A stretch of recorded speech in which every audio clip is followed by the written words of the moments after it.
আবু তালেব যখন মৃত্যুবরণ করবে তখন আল্লাহর হাবিব সাল্লাল্লাহু আলাইহি ওয়াসাল্লাম গেলেন, বললেন, ও চাচা, আপনি তো মৃত্যুবরণ করবেন, আপনি বেঈমান, আপনি তো ঈমান আনয়ন করেন নাই, শুধু আপনি বলেন লা ইলাহা ইল্লাল্লাহ।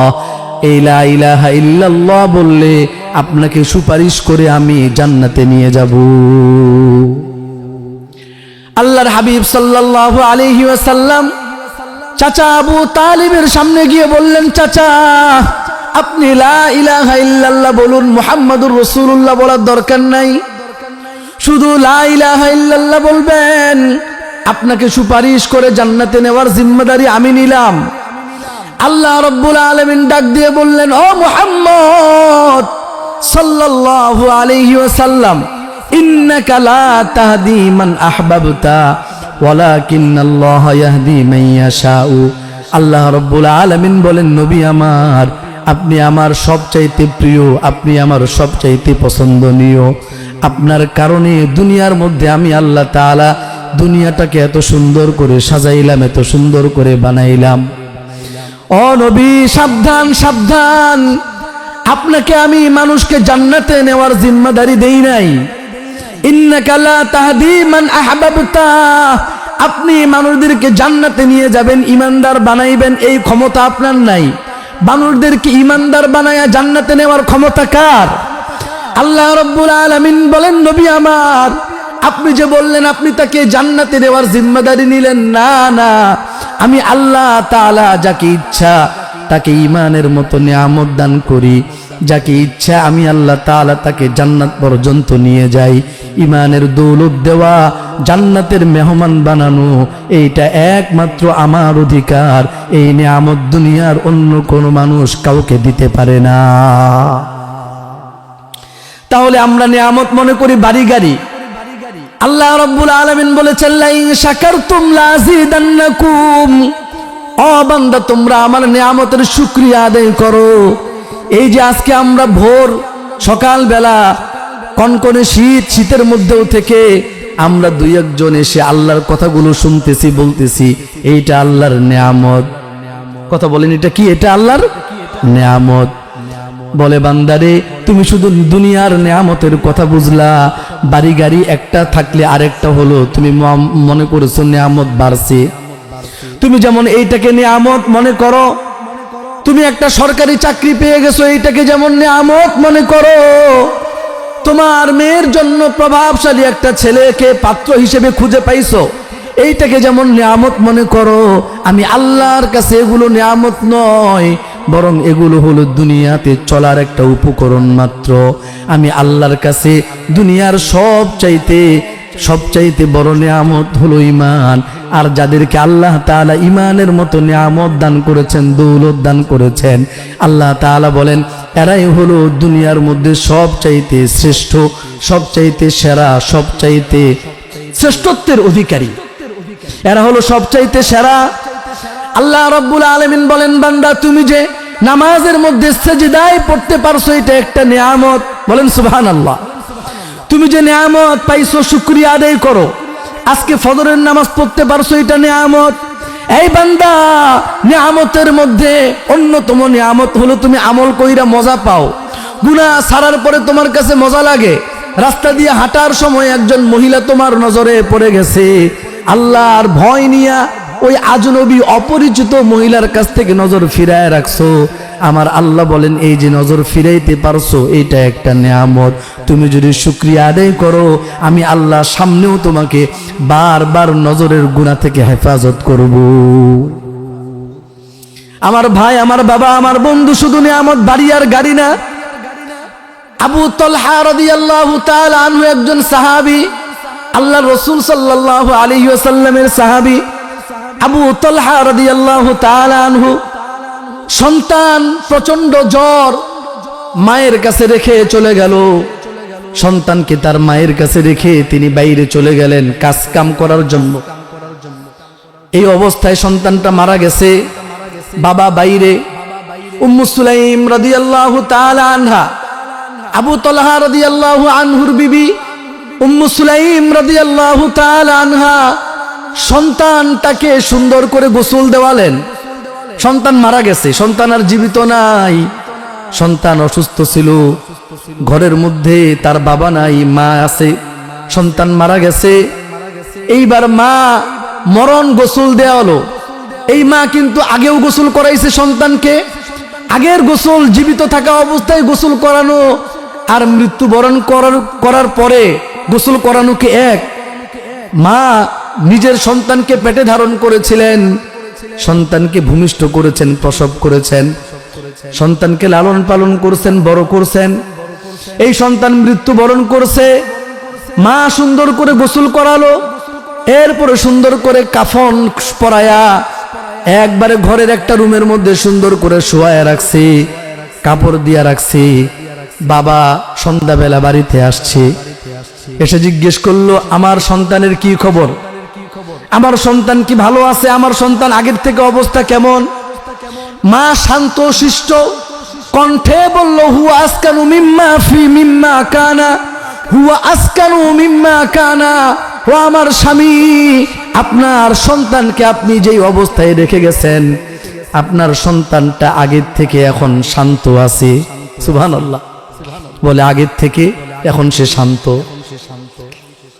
মা এখনো পর্যন্ত তার সন্তান মারা গেছে এই কথা স্বামীর কাছে বলে না। ফাকাররাবাত ইলাইহিল আশা, রাতের খাবার স্বামীর সামনে পেশ করলো। স্বামী আনন্দ সহকারে খাবার খাইলেন। ওইদিকে বারবার সন্তানের কথা মনে পড়ে। সন্তান না অসুস্থ ছিল। মা বলল, পেরেশান হবার কোনো কারণ নাই, হুয়া আসকানু মিম্মা কানা, সে আগের থেকে এখন শান্ত আছে। এখন তো মারা গেছে, এখন তো শান্ত থাকবেই, আগের থেকে এখন বড্ড শান্ত আছে, আপনি পেরেশান হয়েন না। রাতের খাবার গ্রহণ করলেন, রাত্রি যাপন করলেন স্বামী স্ত্রী একসাথে, স্বামী স্ত্রী সুলভ আচরণ করলেন। ফজরের সময় যখন তিনি উঠলেন, আল্লাহর হাবিব সাল্লাল্লাহু আলাইহি ওয়াসাল্লামের পিছনে নামাজ পড়বার জন্য যখন এরাদা করলেন, বের হবেন, এই সময়ে হযরতে আবু তালহা রাদিয়াল্লাহু আনহুর বিবি উম্মু সুলাইম রাদিয়াল্লাহু তাআলা আনহা বললেন, স্বামী আমি আপনার কাছে একটা কথা জিজ্ঞেস করি, আপনি আমাকে উত্তর দিবেন। স্বামী বলে, অবশ্যই বলবো, বলো কি জিজ্ঞেস করতে চাও, কি জানতে চাও? বিবি বলল, স্বামী আমার, কেউ যদি আমানত আপনার কাছে দেয়, সেই আমানত যদি নিয়ে যায় তাহলে আপনার কোনো কষ্ট লাগবে?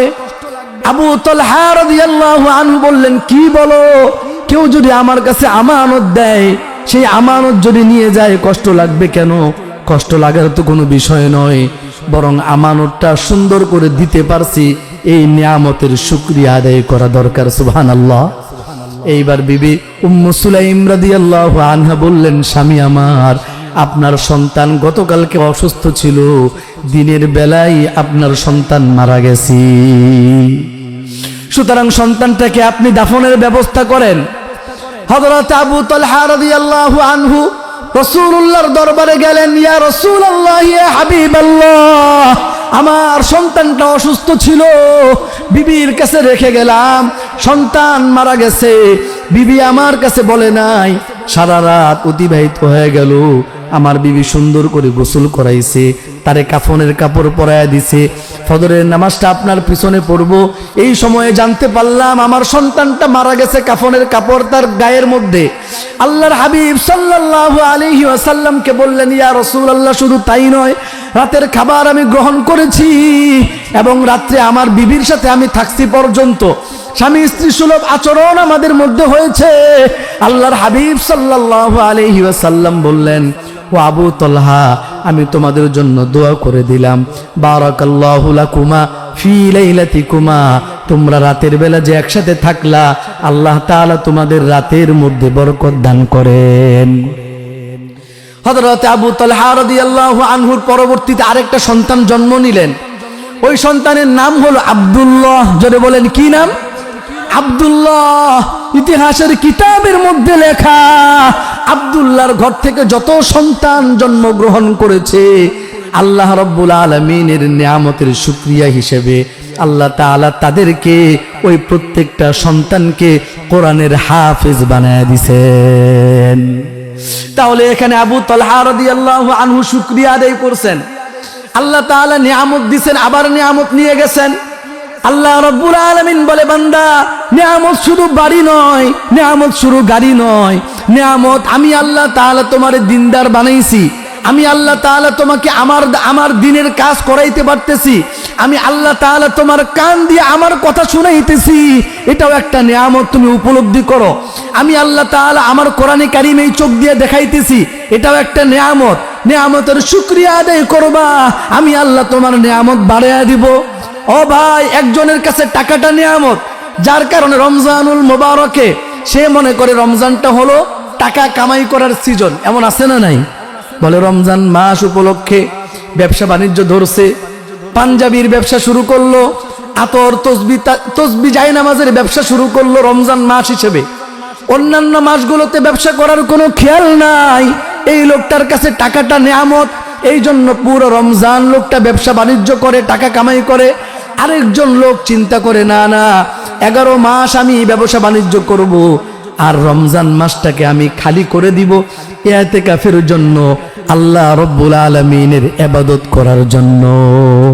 এই বান্দাটা মনে করছে আল্লাহর ইবাদত করতে পারাটা হলো নিয়ামত। কথা বলেন ঠিক কিনা? তাহলে একজন টাকা কামাই করাটাকে নিয়ামত মনে করে, আরেকজন রমজানুল মুবারকে ইতিকাফ করাটাকে নিয়ামত মনে করে। আল্লাহ রাব্বুল আলামিন বলতেছেন, বান্দা তোমার কাছে মনে হয় নিয়ামত নাই, তোমার কাছে কি নাই সেইটা নিয়ে তুমি চিন্তিত। আরে বান্দা, তোমার কাছে কি কি আছে সেইটা নিয়ে চিন্তিত হও। আমি আল্লাহ তাআলা যেই নিয়ামত তোমারে দিলাম, কত মানুষ আছে কান দিয়া শুনতে পায় না, মুখ দিয়া বলতে পারে না, নিজের প্রয়োজনের কথাগুলো আরেকজনের কাছে বলতে পারে না। নিজে এক গ্লাস পানি পান করবে, এইটা মুখ ফুটায় বলতে পারে না। আমি আল্লাহ তোমারে মুখ দিলাম, জবান দিলাম কথা বলার জন্য। বান্দা, ও বান্দা, এই জবান দিয়া তুমি আমার কথা বলবা, তোমার বিবির কাছে আমার কথা বলবা, তোমার বিবিরে দ্বীন ঈমান শিখাইবা, তোমার সন্তানকে দ্বীন ঈমান শিখাবা, তোমার সন্তানকে গুনাহের ভয়াবহতার কথা বলবা। গুনাহ করলে মানুষের দিল মরে যায়, গুনাহ করলে বান্দা আল্লাহর থেকে দূরে সরে যায়। এই বিষয়গুলো তোমার সন্তানকে বুঝাইবা, তোমার বিবিরে বুঝাইবা। আমি আল্লাহ তোমারে হাজারো নিয়ামত দিলাম, ওই নিয়ামতগুলো গনে গনে তুমি শুকরিয়া আদায় করবা। যেই জিনিসগুলো আমি তোমারে দেই নাই ওইগুলোর দিকে চিন্তা কইরো না, আমি তোমারে কি কি নিয়ামত দিছি ওইগুলোর দিকে তাকাও। একজন বাদশাহ প্রধান উপদেষ্টারে বলল, উপদেষ্টা, আমার কর্মচারীদের মধ্যে যারা অল্প বেতনে চাকরি করে আমি দেখি তারা বড় আনন্দিত, এদের হাস্যোজ্জ্বল চেহারা, সবসময় হাসি খুশি থাকে, ব্যাপার কি? আর আমার এত টাকা পয়সা, আমি এত টাকা পয়সার মালিক, এরপরেও তো আমার কোনো খুশি নাই, আমার কোনো আনন্দ নাই, ব্যাপারটা কি? বাদশাহ প্রধান উপদেষ্টার কাছে জানতে চাইল, উপদেষ্টা, আমার নিম্ন শ্রেণীর চাকর বাকর যারা আছে, অল্প বেতনে যারা চাকরি করে, এরা বড় খুশি, আর আমার এত টাকা পয়সা, আমার মধ্যে অত খুশি নাই, ব্যাপারটা কি? এইবার বাদশাহ জানতে চাওয়ার পরে প্রধান উপদেষ্টা বলল, বাদশাহ, আপনার অল্প বেতনে চাকরি করা ওই চাকরগুলো কিসের জন্য বেশি খুশি, কিসের জন্য আনন্দিত, এইটা যদি আপনার জানতে হয় তাহলে 99-এর পরীক্ষাটা প্রয়োগ করেন। কিসের পরীক্ষা? 99-এর পরীক্ষাটা আপনি বাস্তবায়ন কইরা দেখেন, আপনার এই চাকর বাকর গুলো অল্প বেতনে চাকরি যারা করে এরা এত খুশি কেন? আপনার কাছে হাজারো লক্ষ কোটি কোটি সম্পদ, টাকার সম্পদ আছে, অনেক অঢেল সম্পত্তির মালিক, এরপরও আপনি খুশি থাকতে পারেন না, আনন্দিত থাকতে পারেন না। এর কারণটা আপনি বুঝবেন, আপনি 99-এর পরীক্ষা যেটা আছে, 99-এর পরীক্ষাটা আপনি প্রয়োগ করে দেখেন। এইবার বাদশা বলল, 99-এর পরীক্ষাটা আবার কি? প্রধান উপদেষ্টা বলল, বাদশা, একটা থলের মধ্যে 99টা স্বর্ণ মুদ্রা ভরবেন, থলের উপরে লিখবেন 100টা স্বর্ণ মুদ্রা আছে। এই কথা বইলা এই কথাটা লেখে যেই চাকররে আপনি অনেক হাসি আর খুশি দেখেন, তার বাড়ির সামনে রেখে আসবেন, রেখে আসার ব্যবস্থা করে দিবেন। এবার বাদশাহ একটা থলের মধ্যে 99টা স্বর্ণ মুদ্রা রাখলো, থলের উপরে রেখে দিল 100টা স্বর্ণ মুদ্রা আছে এই থলের মধ্যে। এই ব্যাগটা থলেটা রেখে আসছে একজন চাকরের ঘরের সামনে। চাকর সারা রাত ওই থলে যখন হাতে পাইছে, একবার গনে 1 2 3 99 পর্যন্ত যায়। 99টা স্বর্ণ মুদ্রা আছে এটার মধ্যে, কিন্তু থলের উপরে লেখা আছে 100। ব্যাগের উপরে কত লেখা? 100টা লেখা। ব্যাগের মধ্যে স্বর্ণ মুদ্রা আছে মাত্র 99টা। সে বারবার গুনলো, গোনার পরে দেখে আয় হায়, মাত্র 99টা, 100টা না লেখা, তাহলে একটা গেল কোথায়? ওই একটার জন্য সারা রাত ঘুরতেছে, একবার এইদিকে যায় আর একবার ওই দিকে যায়। স্ত্রীরা বলে দেখো তো রাস্তায় কোনো পড়ে গেল কিনা, আমরা গুনতে গুনতে অন্যদিকে ছিটকে পড়ছে কিনা। সন্তানকে বলল তুমিও খুঁজো, বিবিরে বলতেছে তুমিও খুঁজো, একটা কিসের জন্য নাই ওইটার জন্য পাগল। এবার সকালবেলা যখন ওই চাকর রাজ দরবারে আসছে, রাজ দরবারে আসার পরে দেখে ওই চাকরের মুখটা মলিন হয়ে আছে, চেহারা মলিন। গতকালকের মতো এখন আর হাস্য উজ্জ্বল নাই, গতকালকের মতো এখন হাসি আর আনন্দ তার চেহারার মধ্যে ফুটে ওঠে না। এবার বাদশাহ প্রধান উপদেষ্টার চেহারার দিকে তাকায়া মুচকি মুচকি হাসে আর বলে, প্রধান উপদেষ্টা, এই লোকটার ঘরের মধ্যে আমি 99টা স্বর্ণ মুদ্রা রেখে আসলাম, থলের উপরে লেখায়া দিছি 100টা। ওই মনে হয় আরেকটা খোঁজার জন্য সারা রাত পার করে দিছে। জিজ্ঞেস করলো কি ব্যাপার তোমাকে, গতকালকে অনেক হাসি খুশি দেখলাম, আজকে তো হাসো না, ব্যাপারটা কি? এইবার চাকর বলল, বাদশাহ কে জানি রাতের বেলা আমার ঘরের সামনে একটা থলে রেখে আসছে, একটা ব্যাগ রেখে আসছে। ওই ব্যাগের উপরে লেখা ছিল 100টা দিরহাম, 100টা স্বর্ণ মুদ্রা। বলে তুমি 99টা স্বর্ণ মুদ্রা পাওয়ার পরেও আরেকটা কেন খুঁজলা? আল্লাহ তাআলা আমাদেরকে 99টা নিয়ামত দিছে, এরপরও আমরা দুনিয়ার আরো নিয়ামত খুঁজি। আল্লাহ রাব্বুল আলামিন বলে, বান্দা তুমি 99টা নিয়ামত পাইছো, এই নিয়ামত পায়া যদি আমার নিয়ামতের শুকরিয়া আদায় করো, আমি আল্লাহ তাআলা তোমার নিয়ামতকে আরো বাড়িয়ে দিব। বলেন সুবহানাল্লাহ। তো আমি বলতেছিলাম দুনিয়ার মধ্যে সবচাইতে বড় নিয়ামতের নাম হলো ঈমান। দুনিয়ার মধ্যে সবচাইতে বড় নিয়ামতের নাম কি বলেন?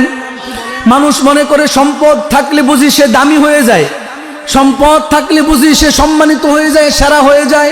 আল্লাহ রাব্বুল আলামিন বলে, বান্দা দুনিয়ার মধ্যে আমি আল্লাহ তাআলা তোমারে সম্পদ দিলাম দামি হওয়ার জন্য না, সম্পদ দিয়েছি আমি আল্লাহ তাআলা তোমাকে পরীক্ষা করবার জন্য। কি করার জন্য বলেন? পরীক্ষা করার জন্য। আল্লাহ তাআলা কোরআনে কারীমে বলেন, ফাআম্মাল ইনসানু ইযা মাবতালাহু রাব্বুহু ফাআকরামাহু ওয়া নাআমাহু ফায়াকুলু রাব্বি আকরামান। আল্লাহ রাব্বুল আলামিন বলে, বান্দা দুনিয়ার কিছু মানুষের আমি আল্লাহ তাআলা নিয়ামত দেই, দুনিয়ার ধন সম্পদ দেই। ফাআকরামাহু আমি আল্লাহ তারে সম্মান দেই, ওয়া নাআমাহু আমি আল্লাহ তাকে সুখী করি, টাকা পয়সা দিয়া তাকে সে সুখী হয়। ফায়াকুলু রাব্বি আকরামান। এরপরে বান্দা বলা শুরু করে, আল্লাহ আমারে সম্মানিত করছে। ওয়া আম্মা ইযা মাবতালাহু ফাকাদারা আলাইহি রিজকা। আবার এমন কিছু বান্দা আছে যাদেরকে আল্লাহ তাআলা রিজিকের সংকীর্ণতা দেন, রিজিকের মধ্যে সংকীর্ণতা চলে আসছে, রিজিক অত বেশি নাই, দুনিয়া অত বেশি নাই, টাকা পয়সা নাই। ফায়াকুলু রাব্বি আহানান। আল্লাহ রাব্বুল আলামিন বলে, বান্দা কম সম্পদ পাওয়ার পরে নিজেকে মনে করে আমাকে আল্লাহ অসম্মান করছে। তাহলে বান্দা সম্পদকে নিজের সম্মান মনে করলো, সম্পদ না থাকারে নিজের অসম্মান মনে করছে। আল্লাহ রাব্বুল আলামিন বলে, বান্দা দুনিয়ার সমাজের কাছে সম্পদটা সম্মান অসম্মানের বিষয় হইতে পারে, কিন্তু আমি আল্লাহ তাআলার কাছে সেরা দামি হওয়ার মাধ্যম সম্পদ নয়, আমি আল্লাহ তাআলার কাছে সেরা আর দামি হওয়ার মাধ্যম হলো তাকওয়া। জোরে বলেন কি? তাকওয়া। তাকওয়া তাকওয়া মানে হলো গুনাহ থেকে বাঁচা। হযরত উবাই ইবনে কাব রাদিয়াল্লাহু তাআলা আনহু, আল্লাহর হাবিব সাল্লাল্লাহু আলাইহি ওয়াসাল্লামের একজন সাহাবী। হযরত উবাই ইবনে কাব রাদিয়াল্লাহু আনহুর কাছে হযরত ওমর রাদিয়াল্লাহু আনহু জিজ্ঞেস করলেন, উবাই, আল্লাহ রাব্বুল আলামিন তোমাকে বড় পছন্দ করেন, তুমি তো সাইয়্যিদুল কুররা, যত কারি আছে, যত মানুষ কোরআন পারে, কোরআনের বুঝ রাখে, তার মধ্যে তুমি হলে সরদার, তুমি হলে নেতা। আল্লাহ রাব্বুল আলামিন তোমাকে কোরআনের বুঝ দিবেন, ও উবাই, তোমার কাছে জানতে চাই, আল্লাহ রাব্বুল আলামিন কোরআনের পাতায় পাতায় সূরায় সূরায় তাকওয়ার কথা বলেছেন। আল্লাহ তাআলা বলছেন তাকওয়া, তাকওয়ার মানাটা কি আমাকে একটু বুঝাও, তাকওয়া কারে বলে? হযরত উবাই ইবনে কাব রাদিয়াল্লাহু আনহু বললেন, হযরত ওমর আমি আপনাকে একটা দৃষ্টান্ত দেই। হযরত ওমর বললেন, অবশ্যই দাও। উবাই ইবনে কাব রাদিয়াল্লাহু আনহু বললেন, হযরত ওমর, তাকওয়া বলা হয়, আপনি কি কোনোদিন এমন রাস্তা দিয়ে চলছেন যেই রাস্তার চতুর্দিক থেকে কাটা আর কাটা, কণ্টকা কীর্ণ কাটাযুক্ত রাস্তা দিয়ে আপনি কোনোদিন চলছেন? হযরত উবাই রাদিয়াল্লাহু আনহু বললেন, নাম। হযরত উবাই রাদিয়াল্লাহু আনহু বললেন, ফামা সনাতা, যখন আপনি কাটাযুক্ত কণ্টকা কীর্ণ কাটাদার রাস্তা দিয়ে হাঁটছেন তখন কেমনে হাঁটছেন? হযরত ওমর রাদিয়াল্লাহু আনহু বলছেন, সাবধানে সাবধানে পা বাড়াইছি, যাতে করে আমার পা কোনো কাটার উপর পড়ে না যায়। আমি আমার কাপড়গুলো খুব গুটায় রাখছি, যাতে করে কাটার আঁচড় আমার জামার মধ্যে না লাগে। আমি খুব মাথাটা নিচু করে দিয়ে হাঁটলাম, কারণ কোনো কাটার আঁচড় যেন আমার চোখের মধ্যে না লাগে, আমার মাথায় না বিধে কোনো কাটা। এইভাবে আমি সাবধানে পথ চলছি।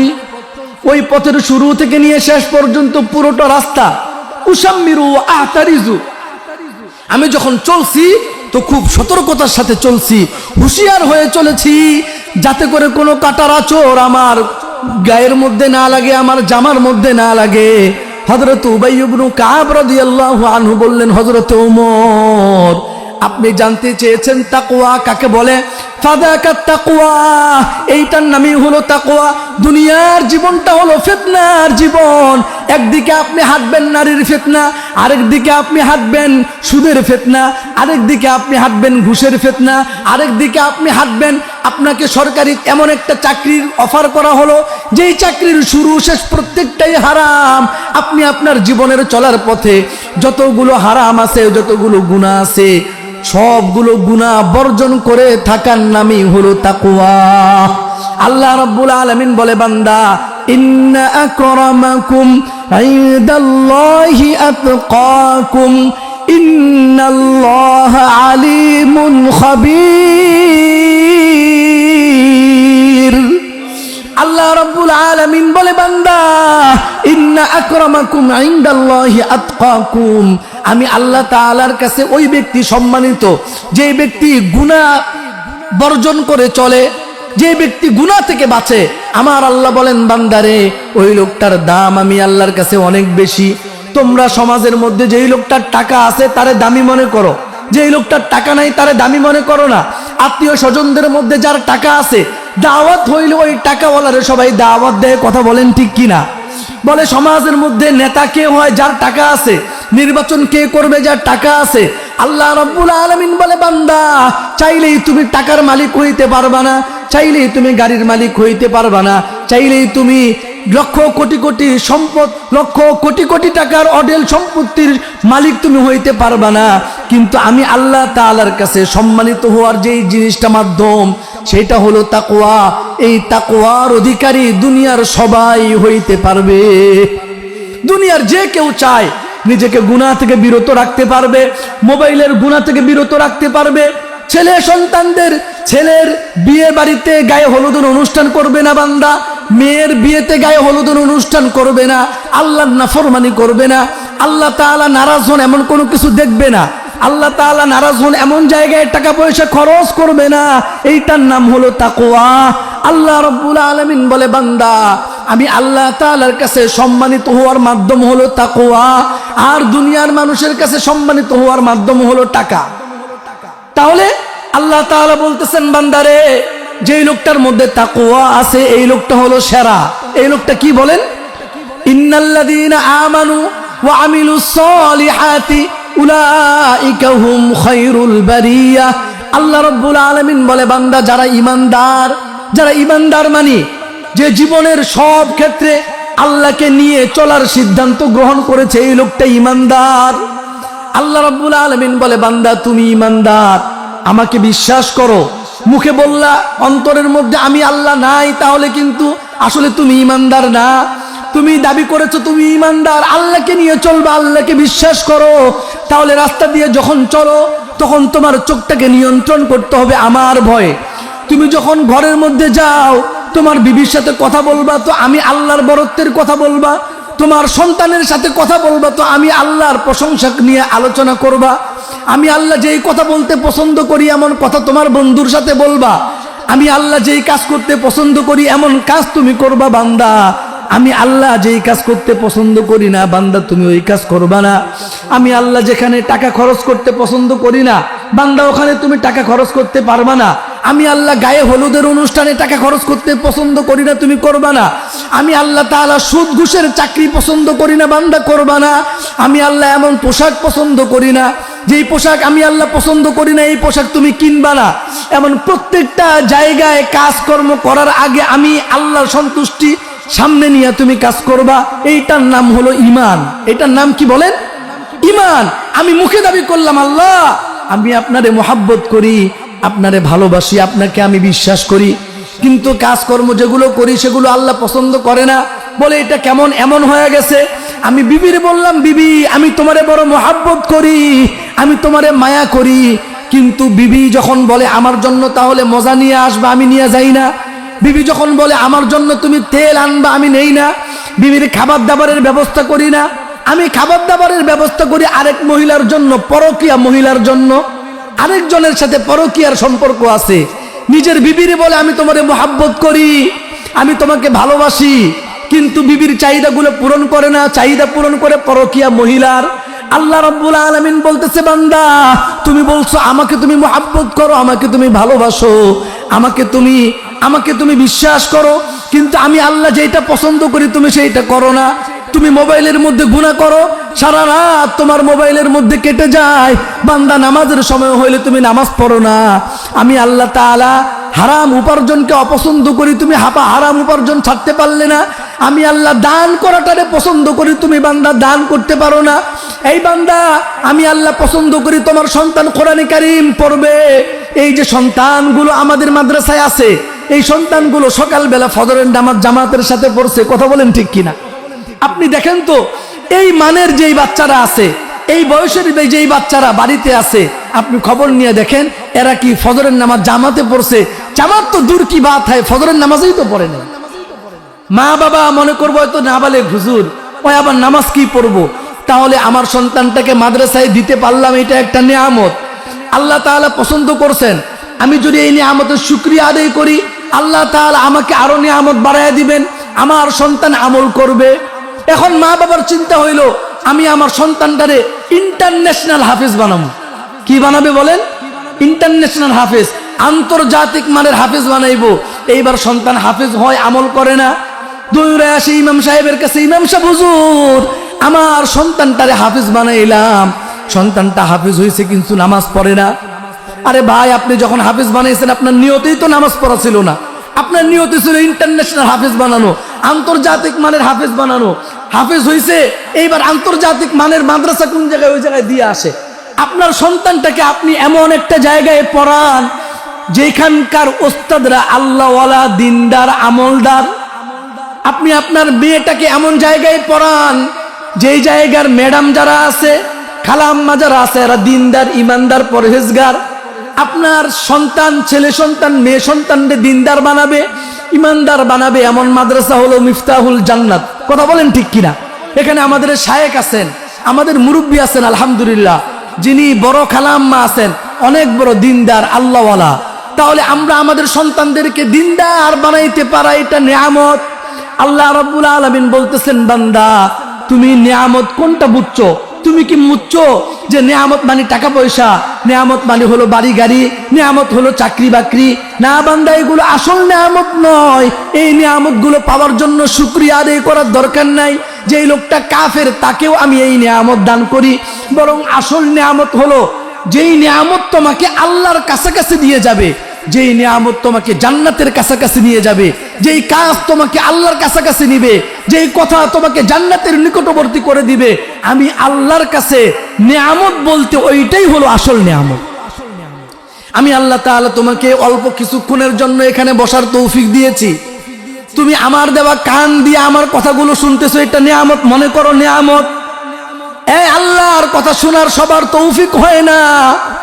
আল্লাহ তাআলার পছন্দ দেখার মতো কারো সবার তৌফিক হয় না। আল্লাহ তাআলার পছন্দের জায়গায় যাওয়ার তৌফিক সবার হয় না। আল্লাহ তাআলার পছন্দের জায়গায় খরচ করার তৌফিক সবার হয় না।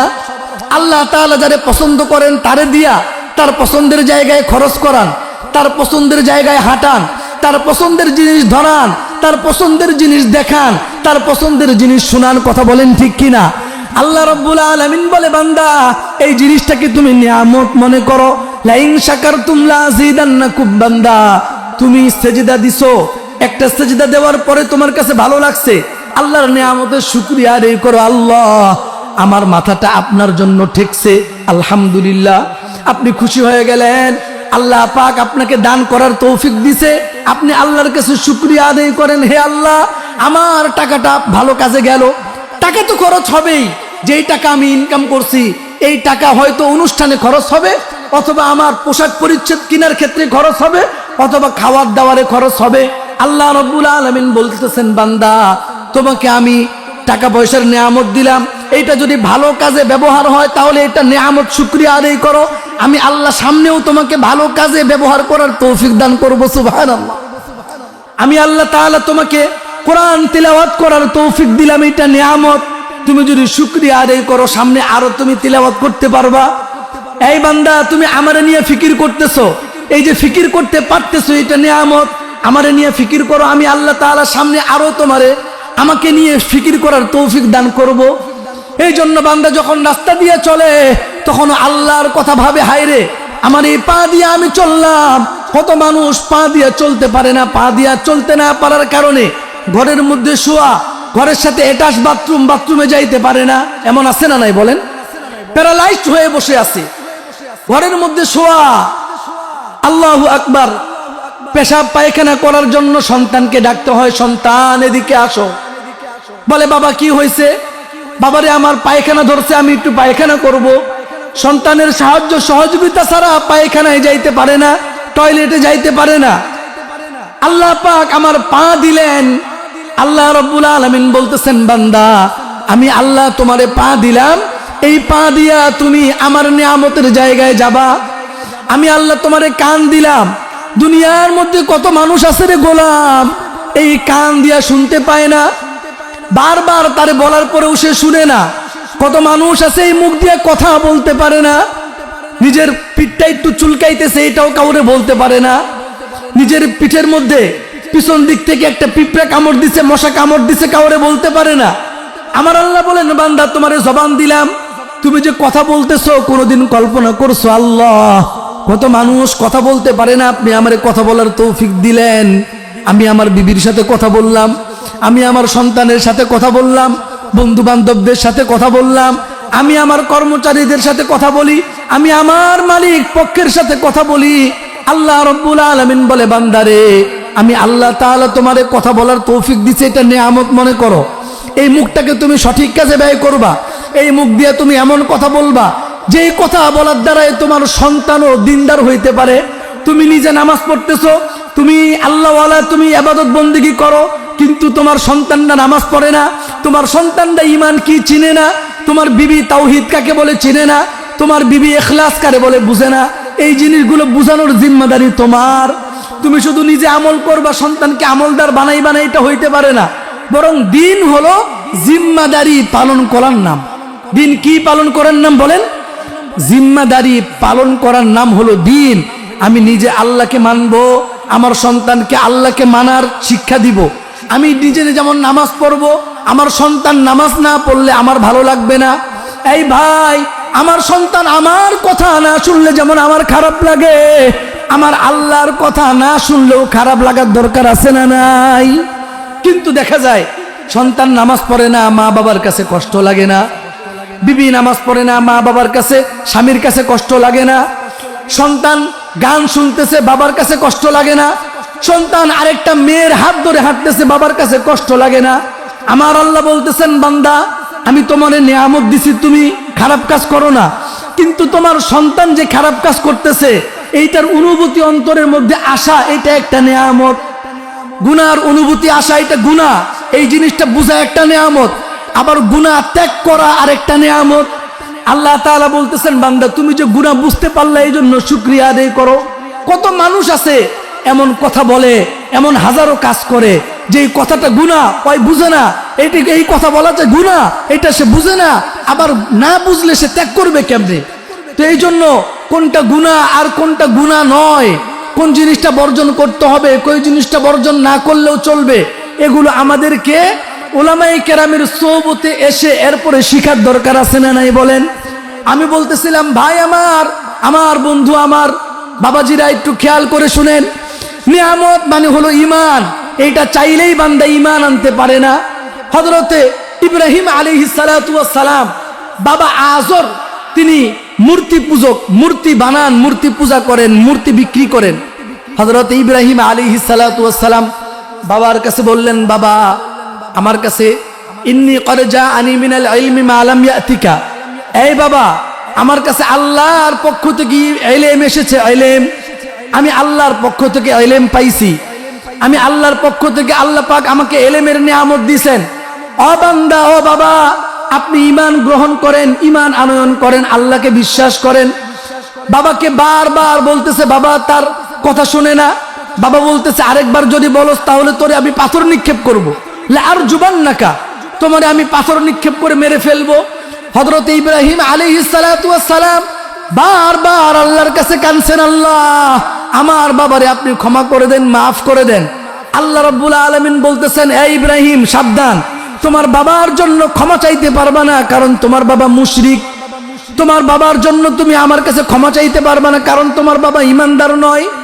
তাহলে একজন নবী তিনিও বাবার জন্য ক্ষমা চাইতে পারতেছেন না। এই যে বাবা ঈমানদার না, ঈমানদার বানানোর ক্ষমতা একমাত্র কার? জোরে বলেন, আল্লাহর। হযরত নূহ আলাইহিস সালাতু ওয়াস সালাম একজন নবী। আল্লাহ তাআলা নূহ আলাইহিস সালাতু ওয়াস সালাম ৯৫০ বছর পর্যন্ত মানুষদেরকে দাওয়াত দিলেন, অল্প কয়েকজন মানুষ ঈমান গ্রহণ করলো। আল্লাহ রাব্বুল আলামিন বললেন, যারা ঈমানদার এদেরকে নিয়ে আপনি নৌকা বানান, নৌকার মধ্যে উঠবেন। হযরত নূহ আলাইহিস সালাতু ওয়াস সালাম নৌকা বানালেন, যারা ঈমানদার সকল ঈমানদারদেরকে নৌকার মধ্যে উঠালেন। এরপরে আল্লাহ তাআলা বললেন, ও নবী নূহ, আমার নবী, আমার প্রিয় ব্যক্তি, আপনি আপনার ঈমানদারদেরকে নিয়ে নৌকায় উঠে যান। বলে আল্লাহ উঠে গেলাম। এরপরে হযরত নূহ আলাইহিস সালাতু ওয়াস সালাম দেখলেন তার সন্তান পানির মধ্যে ডুবে যাইতেছে। সন্তানকে ডাক দিলেন, সন্তান তুমি এদিকে আসো। আল্লাহ রাব্বুল আলামিন বললেন, না না সাবধান, তারে আপনি তুলতে পারবেন না। বলে আল্লাহ আমার সন্তান, বলে সন্তান হোক। বলে আল্লাহ হয়তো ঈমান আনয়ন করলো না, হয়তো ডুবে মারা যাবে, বলে মারা যাক। আল্লাহ রাব্বুল আলামিনের কাছে বলতেছে, আল্লাহ হয়তো আমার সন্তান কলিজার টুকরা, আমি তারে জন্ম দিছে, লালন পালন করছি, হয় মারা যাইবো। আল্লাহ রাব্বুল আলামিন বলতেছেন, শুনেন, আপনি চাইলেই কাউকে ঈমানদার বানাইতে পারেন। তাহলে ঈমানদার বানানোর জিম্মাদারি, ঈমানদার একজন ব্যক্তি হবে কি হবে না, একজন ব্যক্তি জান্নাতে যাবে কি যাবে না, একজন ব্যক্তিকে জান্নাতের মালিক বানানোর জিম্মাদারি একমাত্র কার? আল্লাহ। আল্লাহ রাব্বুল আলামিন বলতেছে, বান্দা আমি আল্লাহ তাআলা তোমারে না চাইতেই ঈমানদার বানাইছি, আমি না চাইতেই তোমারে মুসলমানের ঘরে জন্ম দিলাম। এই বান্দা তুমি ঈমানটারে ঠিক রাখো, বান্দা তুমি আমাকে নিয়ে চলার সিদ্ধান্ত নাও। আল্লাহ আপনি যেই কাজটা করতে পছন্দ করেন সেইটা করব, আল্লাহ যেইটা আপনি অপছন্দ করেন আমি করব না। ওই যে বলতেছিলাম, বাড়ির মালিকের অনুমতি ছাড়া বাড়ি ব্যবহার করা যায় না, গাড়ির মালিকের অনুমতি ছাড়া গাড়ি ব্যবহার করা যায় না, মোবাইলের মালিকের অনুমতি ছাড়া মোবাইল ব্যবহার করা যায় না। আমার আল্লাহ বলেন, বান্দা এই হাতের মালিক কে? জোরে বলেন কে? আল্লাহ।